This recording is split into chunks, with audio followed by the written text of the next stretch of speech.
പകുതിവില തട്ടിപ്പ് കേസിലെ പ്രതി അനന്തു കൃഷ്ണനെ സഹായിക്കാൻ കഴിയില്ലെന്ന നിലപാടാണ് CPM സ്വീകരിച്ചതെന്ന് ഇടുക്കി ജില്ലാ സെക്രട്ടറി CV വർഗീസ്. തട്ടിപ്പുകാരൻ പറയുന്നത് കേട്ട് തന്നെ അപകീർത്തിപ്പെടുത്തുന്ന മാധ്യമങ്ങൾക്കെതിരെ നിയമ നടപടി സ്വീകരിക്കുമെന്നും അദ്ദേഹം പറഞ്ഞു. തനിക്കൊരു ബാങ്കിലും സ്വകാര്യ അക്കൗണ്ട് ഇല്ല. ഉണ്ടെങ്കിൽ അത് മാധ്യമങ്ങൾക്ക് കണ്ടുപിടിക്കാമെന്നും അദ്ദേഹം ഇടുക്കി ചെറുതോണിയിൽ പ്രതികരിച്ചു. അയാളുടെ താല്പര്യത്തെ സംബന്ധിച്ച് ഞാനിപ്പോൾ പറയുന്നില്ല. അയാളുടെ ചില ആളുകളുടെ ഉപയോഗ കേസ് വന്നപ്പോൾ എന്നോട് അയാളെ സഹായം അഭ്യർത്ഥിച്ചു വന്നു. ഇത്തരം തട്ടിപ്പ് കേസിന് സഹായിക്കില്ലെന്ന് ഞാൻ പറഞ്ഞു. അയാൾ നേരത്തെ തന്നെ പറഞ്ഞു. കേസ് ഫയൽ ചെയ്തപ്പോൾ അയാൾ പറഞ്ഞിട്ടാണ് അയാളുടെ ചില ഉപജാപക സംഘങ്ങൾ എൻ്റെ അടുത്ത് വന്നിരുന്നു. ചില കേസുണ്ട്, സഹായിക്കാൻ എനിക്ക് സാധ്യമല്ല എന്ന് പറഞ്ഞു. കാരണം ഇത്തരം തട്ടിപ്പ് കയറി സഹായിക്കാൻ പറ്റില്ല. ഞാൻ ആ കേസിന് നടപടി ചെയ്യാൻ പറഞ്ഞു. ഇപ്പോൾ നടക്കുന്ന തട്ടിപ്പ് കേസുമായി ബന്ധപ്പെട്ടാണോ?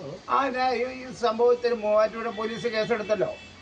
ക്രൈം എടുത്തപ്പോൾ തന്നെയാണ് അവരുടെ ചില ആളുകൾ എൻ്റെ വന്ന് ഇങ്ങനെ സംഭവമുണ്ട്, എനിക്ക് നടപടാൻ പറ്റില്ല. പ്രത്യേകിച്ച് അത് എറണാകുളം ജില്ലാ കമ്മിറ്റി കേസാണ്. ഞാൻ അവിടെ പോയി ഇരിക്കാൻ അത്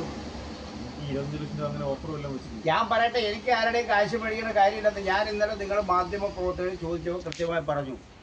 ഞാനൊന്ന് വ്യക്തിപരമായി ആരോട് പൈസ മേടിക്കുന്ന ആളല്ല. ഒരാളുകളുടെയും കയ്യിൽ നിന്ന് വ്യക്തിപരമായി പൈസ സ്വീകരിക്കുന്ന ഒരു പാർട്ടിയില്ല. ഞങ്ങളുടെ പാർട്ടിക്ക് ഇതിൻ്റെ സംഘടനാപരമായി ചിറ്റക്കെട്ട് എന്താണെന്ന് ഞാനിത് കൃത്യമായി പറഞ്ഞിട്ടുണ്ട്. പിന്നെ തങ്കമണിയിൽ എനിക്ക് അക്കൗണ്ട് ഉണ്ട്, നിങ്ങൾ പോയി അന്വേഷിക്കാൻ. അതിപ്പോൾ ഞങ്ങളുടെ പാർട്ടിക്ക് എവിടെയില്ല അക്കൗണ്ട് ഉണ്ടെന്നുള്ളത് മാധ്യമങ്ങളോട് പറയേണ്ട കാര്യമല്ലല്ലോ. അതും അങ്ങനെയില്ല. അത് അങ്കമണി ബാങ്ക് പാർട്ടിക്ക് അക്കൗണ്ടും ഇല്ല. പാർട്ടി ജില്ലാ കമ്മിറ്റിക്ക് തങ്കമണി അക്കൗണ്ട് ഇല്ല, അത് കറക്റ്റാണ്. പിന്നെ ഞങ്ങളുടെ അക്കൗണ്ട് എവിടെയൊക്കെയാണ് ഞങ്ങൾ പാർട്ടി സാമ്പത്തിക ഞങ്ങളുടെ ആഭ്യന്തര കാര്യം, അതിപ്പോൾ മാധ്യമങ്ങൾ പങ്കുവെക്കേണ്ട ഒരു കാര്യമില്ല.